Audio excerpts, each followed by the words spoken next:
I've got honorable guests in the studio this morning. As you know, we have our we have our queen, our lady Grandma Miri is in the studio this morning. Good morning to you, Queen. Good morning. Good morning, darling.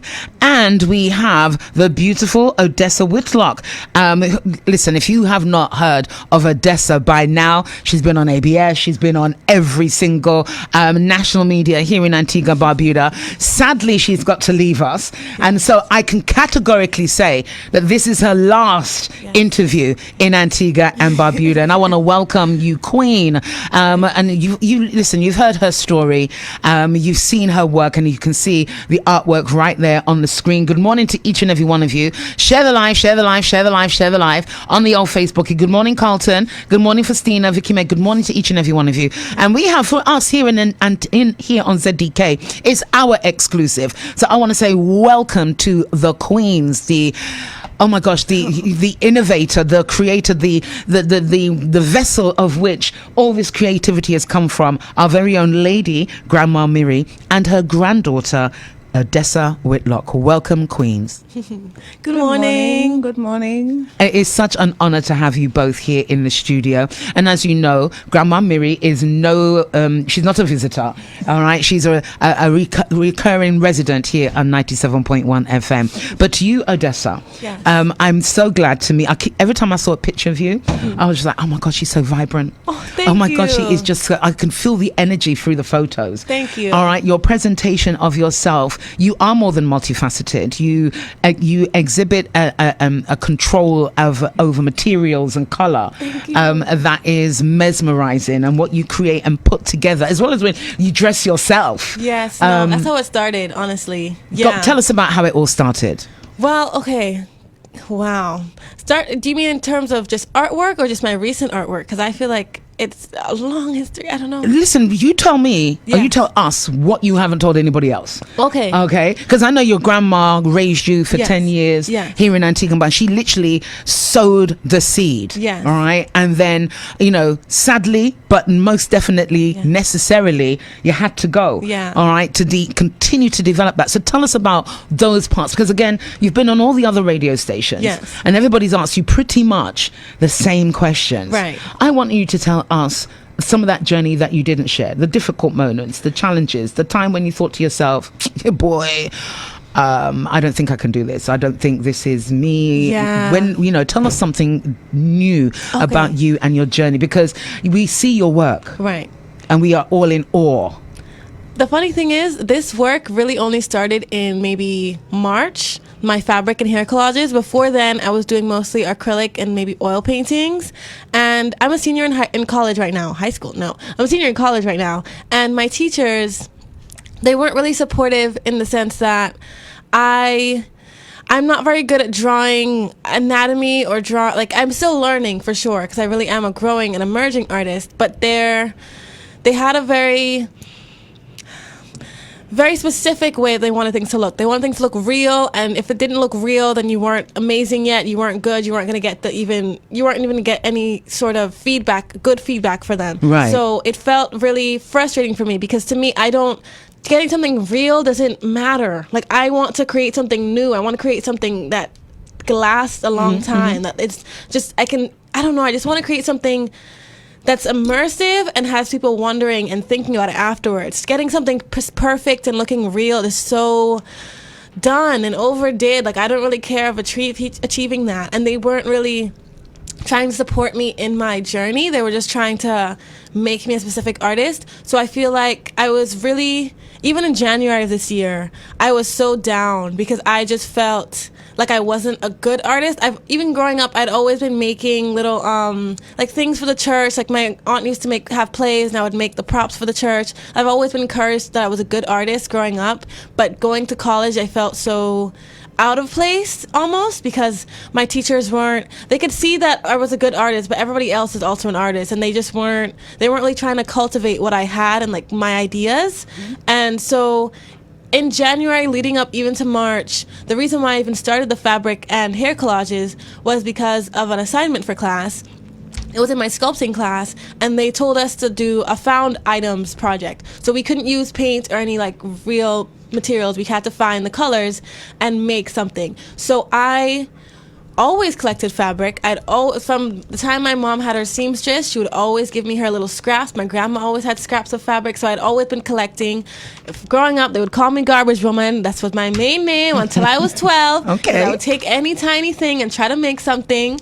And so I always had things. I was collecting things. And so I started to realize that I could just, instead of having to buy such expensive paint to achieve this picture that my teachers wanted, I could use the materials that I have accessible to me and make affordable things that actually interest me. So from that found items project, I started to realize that I could really start using. I used to make braided hair sculptures, and I realized that I could really start flattening my braids and using the colors to make it look like brushstrokes. And so that was just a whole new like turn of material experimentation that I loved. And I just love the tediousness of it. I love when things take so much time. It makes me feel so satisfied. Because this one for a Viv and Grandma honestly took maybe like 30 hours. Like it takes a while to get all the specific colors and the specific like picking out where the colors go. It takes a while, and it's so satisfying at the end, honestly. I have to say, I am so glad that you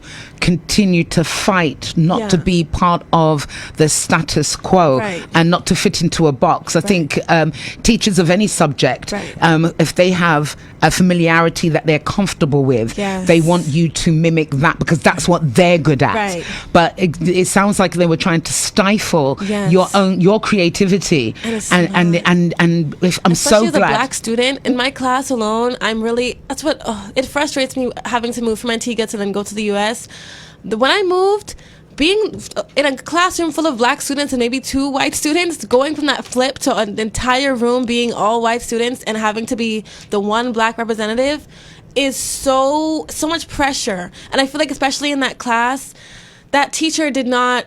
I was just another Black student who wasn't doing as amazing as she wanted. And so it was really frustrating because I just felt like I know that I have this energy and this creativity and I have so much to share, and not being supported and cultivated was so like I just felt crazy. Like I just knew that I had something to say, and I wasn't given the platform to. I had to find my own way. So I did. So despite being in a classroom, despite being in the atmosphere which is supposed to be creative, and you can't really go wrong in that kind of atmosphere. But you felt that even the not the gender but the racial ratio impacted on your creativity as well. They won't say it, but yes, I believe so. Yeah. I mean, come on, let's as I said, let's have a different kind of interview, a different kind of discussion, because it's again, people will think, okay, she's created Sir Vivi and Lady Miri and the other works that you've done,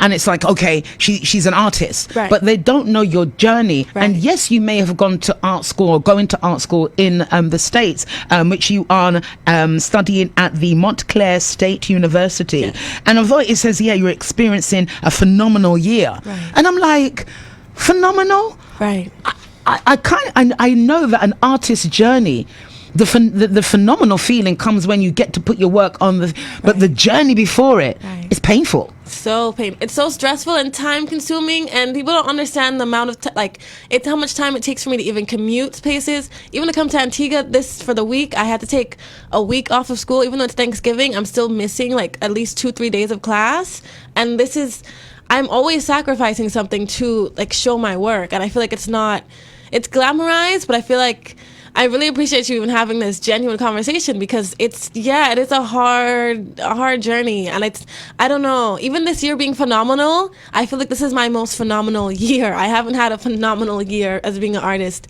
ever, so I'm grateful that this has been a great year, but it's been a long year. Long year. Like 2024. I mean, I keep saying to you, like we're in December now, and it's moving so fast into coming towards the end of the year, heading into another era. Those of us that are blessed to actually continue this journey, and your work, as I said, your work is absolutely phenomenal. Now, while you've been in Antigua, you have taken part in Art Week, and I've seen your work. Again, if you haven't Go to the airport today. You know, you might even get to meet her. I'm so sorry, I'm going back tomorrow, so please get it today. Yes, get down to the airport. I think that's pretty much one of the last. And Key Studios, I believe it's still open. It's by Redcliffe Key. Well, that should be open. That definitely should be open. But you're taking it tomorrow. All right. So today is the last time that you will get to actually see it in your own eyeball. All right, physically there. And again, I went to Art Fest on Friday, and looking at a teacher from Pear Secondary School. She loves, her thing is fabric and texture, and it really got me thinking about you and looking forward to Monday. And I got to meet her. Oh, wow. All right, she was sitting there sick as a little puppy, blowing her nose. She said but I said to her, sis, I'm looking so forward to you having an exhibition, because she's done woodwork. Just taking a piece of it and cut through. And yes, who is this? I want to meet her. Oh, I will get the name for you, and I will forward it. Cool. I will WhatsApp it to your mum, so I'll get that to you. Not a problem. That was Mr. Emil Hill. She's at Pears. He's now at he's moved to school. But anyway, that got me thinking about you. And again, I like the pictures of you. I like the pictures of you.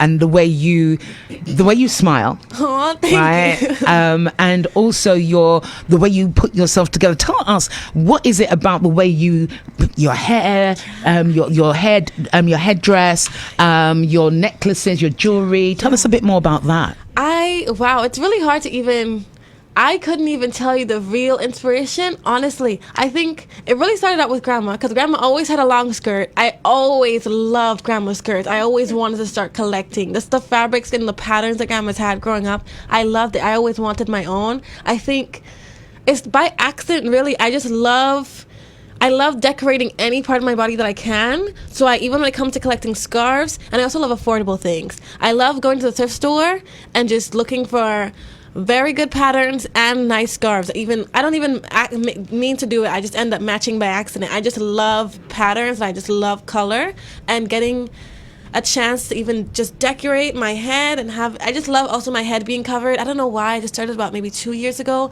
I really don't like my head. It feels like protection, honestly. I really love having my head covered as much as I can. Do you think that part of your journey and being in that education environment that you've been in may be part of that needing to cover my queenness, my blackness? My crown, because I'm already being judged on my art. Yes. And they're already looking at me. Let me give them less to look at, without actually changing who I am, but maybe adding to who you are. But is it something, do you think there's anything in that? I definitely think so. I think, especially even in trying to adjust to the U.S., the winters in the U.S. has been so hard. So I think it even started with that, just needing to cover my head because I was always cold.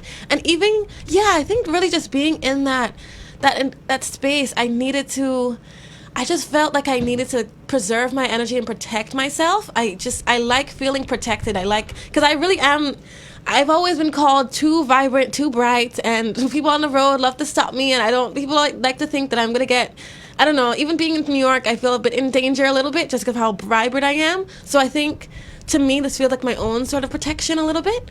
And so, I definitely think just being in those spaces, because being in school, it takes a piece out of me, because I feel like I have to conform and present a certain way, and I feel so restricted, even though it's supposed to be an art school and art. And again, sometimes some people may not understand the complexity of trying to be oneself in an environment that's trying to make you conform to something that is not you, but at the same time declaring that they are creative and innovative and open. When you do, now that I am having a phenomenal year, quote unquote, they are so excited to even support me now, because I'm making a new way for myself. It's very interesting. I feel like before, when I wasn't fitting their standard, they weren't really paying attention to me, and now that I am, it's more of like they want to support, but they still don't even know how to, kind of thing. So it's such a weird dynamic, I think, only because I wish that support was consistent. I wish that encouragement was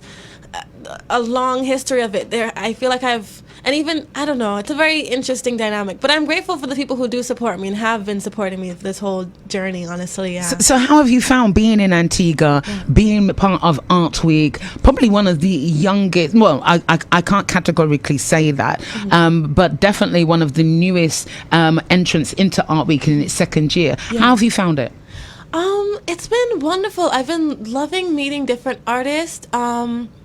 I didn't know how many people were going to be in the exhibitions. So it's been really nice just to meet Kwame and Heather and just different artists that I'd never met before. It's been really wonderful, especially just spending time with my grandma too during Thanksgiving. I've missed her so much. I saw her in June, but I still miss her. You know what? And again, that grandmother, that link, that Yes. relationship cannot be replaced. And it's so good to see you I made a video both. about her for my film festival, actually. And I'm sure you got top grade. I did. I was a finalist. I'm so There happy. you go. Look at that. Look at that. Grandma, Lady Miri, my darling, how are you feeling this morning? Listening to your granddaughter's journey, being a part of that journey, being the kickoff, the impetus, the catalyst. How do you feel? I feel great that I had a hand in her life, and I encourage her to go reach for the stars. Don't be satisfied with where you are. You can always move higher. You don't have to rush. Take your time and go at your own pace. Set a target and say, I got to make it. I got to make it, and you will make it. Yes, she's very encouraging. She is very encouraging. She's been very encouraging to a lot of our listeners here on 97.1 FM with her journey, with her recipes, with her frankness. Sometimes we have a conversation about what's going on currently in Antigua and Barbuda, and she shares her view as well. And she's shown herself to be what she is. Yes. She's a woman. She's a strong woman. She's a mother. She's a teacher. She's a grandmother. She's an auntie. She's an uncle. She's a friend. She's in the top. Ever. She in the top. Ever. The first time I ever heard her say she tired was when she came back from her tour. And she said, I'm tired. I'm tired. But I said to her, but she's got something else in the, ready, another project ready. Yes. And talking of next projects, what's next for you? What's next on your journey as you head back to stateside? And you know what? I got a funny feeling they're going to look at you differently now. Because you've been able to express yourself. Yes, it may have been a school project, but you've taken that school project from the classroom and beyond. Yes. You've also taken their name. Yeah. You've allowed them to be part of your journey and success. Yeah. This may be the first time they may have heard the uncomfortableness that you've had, and they may well be praying that they're listening, because if they are, they may also think, you know what, she's right. I've been trying to impound my stamp on her and hoping that when she feels it's me, I'm seeing me as she graduates. And it's not, that's the wrong impact for a teacher. The teacher needs to see the new self of that individual that they've helped develop. They're only part of the chain, Even give them space to grow. Just give them space. Give them the resources. Give them something. Yes. And you never know what amazingness is going to come out of what they produce. And again, you're offering hope, and that, as you say, you collected things. Yes. And so with that, you're helping people here in Antigua and Barbuda to collect and become creative. Because the world is full of so much just waste, and so much waste, that we have so much materials accessible to us. You can make anything out of anything literally now. I've seen people melt down plastic and make tables and make seats. There's so much materials accessible to us that is free. You can take it, you can make it over. You can go in the newspaper, make collages. You can get all the colors you need from the newspaper. You don't need expensive materials, because that is not true. It's not. You can start now, seriously. And it's not, I don't like that I felt like I had to really have to I don't have all these material, these expensive oil paints and the perfect canvas. You don't need a perfect canvas. You just need fabric and a good gesso to put the paint on. That's all you need. Well, listen to that. And again, that advice, Yes. showing people that they can look around their house Yes. and look at what they have and actually start that transformation. With your grandmother's book, and her journey that she continues to share. I'm so glad that you are sharing your journey, Queen. All right, and sharing your family with us as well, because you have your son who comes, who's a singer and music, and into music. You have your daughter, your granddaughter into art. You have her mother. All right, she's on my phone. And again, I'm grateful and blessed to always be able to know that you are going to be a part of ZDK and be here and share that journey. To be back too. Listen, listen. Anyhow, you come back and come here. Yeah, all right. I promise. I'm tantalized. I'm glad that we're the last ones. All right. I'm honestly, this has been my favorite interview. I hope I can be able to say that. Yeah, you can say it. Yeah, say that again now. Say that again now. No, ZDK is my favorite radio station. Listen. Listen, because again, even as a host and talking to people, I'm sometimes I'm like, nah, I don't want to. I've been looking at your bio for the last 2 weeks, and I've watched other interviews, and I'm like, nah. Yeah. Now, you know what? Let me just see how the interview flows, and that will be our and go. And again, not asking the same things over and over again that everybody else has asked you, because again, you're not how you were last week, and because you are continually learning. You've met Heather Durham, you've talked about Kwame, and I'm sure there's so many other people that you've met as well along this journey, and we need you to come back. Yes. We need you to come back. We want you to probably do a recycling art class. I would love that. Get some children together, let them start collecting when we know that you're coming, and start creating some kind of collage or something that can be left at the airport or wherever. And this is also a call and a need for a national art exhibition center here in Antigua and Barbuda. Art Fest, this art week, yourself, artists abroad.